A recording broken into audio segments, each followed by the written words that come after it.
Moving to drugs and supplements. This is something that, if you look at all the different drugs, pharmacologic, if you look at all the supplements, we have an insane amount of content on. Impossible to answer all the questions here that come in. But I think helping people understand just what their relationship with drugs and supplements should be, how they should think about it, how they should not think about it. How do you talk to patients about that who come in to the practice and maybe have a list of 20 supplements that they show up with? Well, I mean, yeah, that's definitely one phenotype, but I would say just to kind of address both extremes, right? You have some people who think everything is solved by drugs and supplements.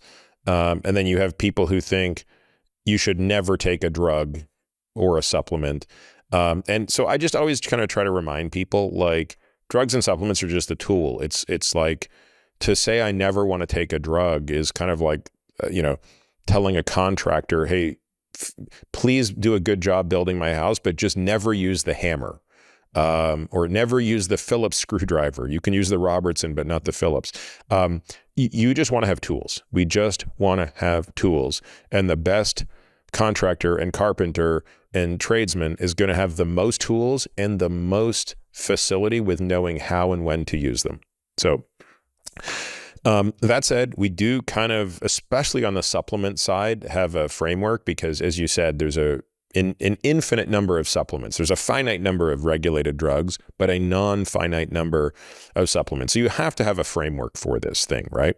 And so the first question I'm always asking myself with any exogenous molecule is this a molecule that is being taken to lengthen lifespan or improve health span?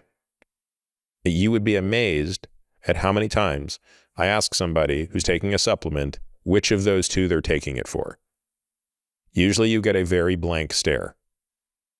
I'm taking it because fill in the blank influencer told me to take it. Okay.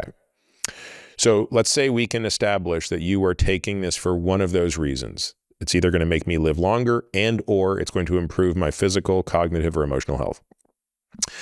The next question I would say is, okay, if this is a lifespan enhancer, if this is going to make you live longer, is it doing it by targeting a specific disease, or is it a broad geroprotective molecule? Similarly, if you're telling me this is a health span enhancer, is it specifically enhancing cognitive health, physical performance, emotional health? Or is it sort of acting through some mechanism we don't understand? I would ask if we have safety data on this. I would ask if we have efficacy data in humans and or in animals, if not. And if in animals, how relatable is it?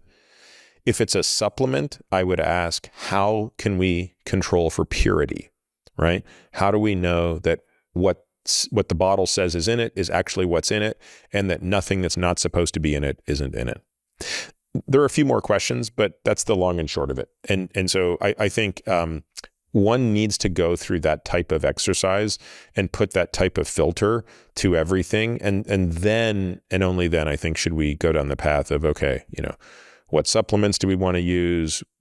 Where do we want to turn to pharmacology, hormones, those things?